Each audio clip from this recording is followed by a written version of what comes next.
السلام علیکم ګرانو کتونکو زما خویندو ورونو. زه امید کوم چې تاسو به خیر خیره سره یئ. زه تاسو ته نن ډېره اسانه رسیپي ښیم د غټې غوښې نهاري. راځئ چې اوس شروع کړو.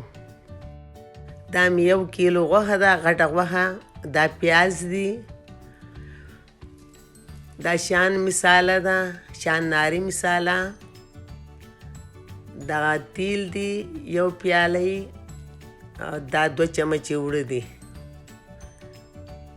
او دا ادرک او مرچکې دی.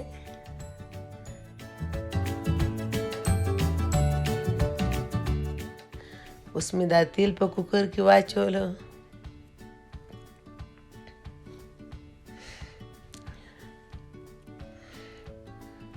اوس مې دا پیاز پکې واچولو. 2 پیاز مې نري کړي دي. اوس به دا میلاو کوم انشاءالله.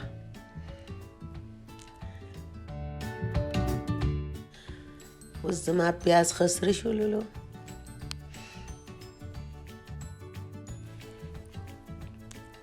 دا 1/2 کپ مې اوبه واچولې.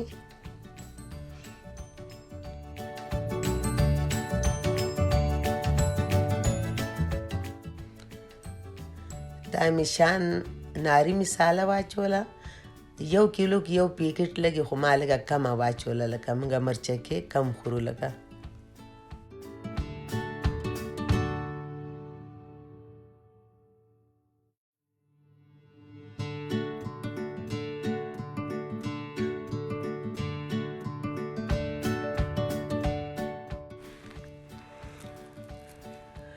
اوس په دې ته غوښه واچوم. 1 کیلو غوښه ده.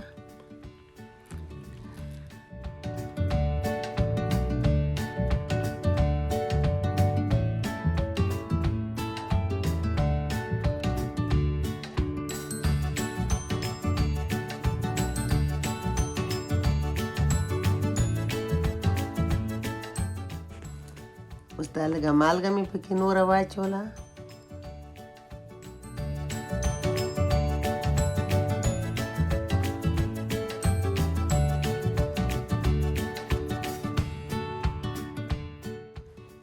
اوس دا 3 ګیلاسه اوبه مې پکې واچولې.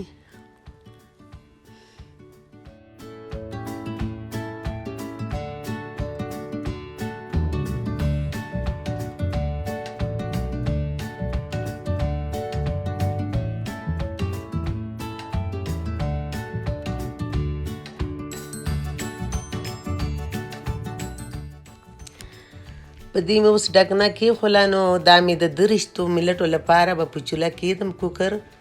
انشاءالله د دې نه بعد به دا تیاره. اوس دا د نهاري غوښه مې تیاره شوله.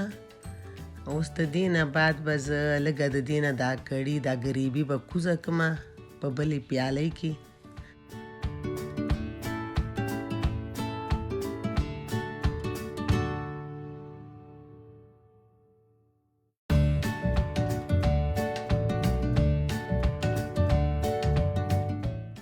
اوس دا 2 چمچې اوړه مې اچولي. دا به میکس کړمه، بلکل نرم به جوړ کړمه. نو دا به بیا په دې نهارۍ کې واچومه لکه.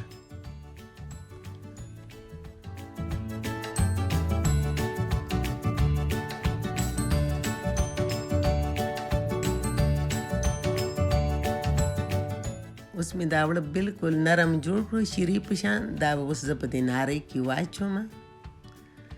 بیا به یې صحیح طریقې سره میکس کړمه لکه.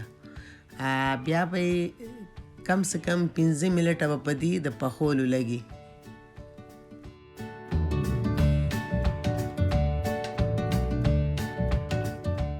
زما د نهاري بلکل اوس تیاره شوله. اوس په پکې دا کړي واچوم ما چې ترې وښکلې وه. او که ستاسو پسند راله نو لایک یې کړئ، سبسکرایب یې کړئ. ډېره مننه. السلام علیکم.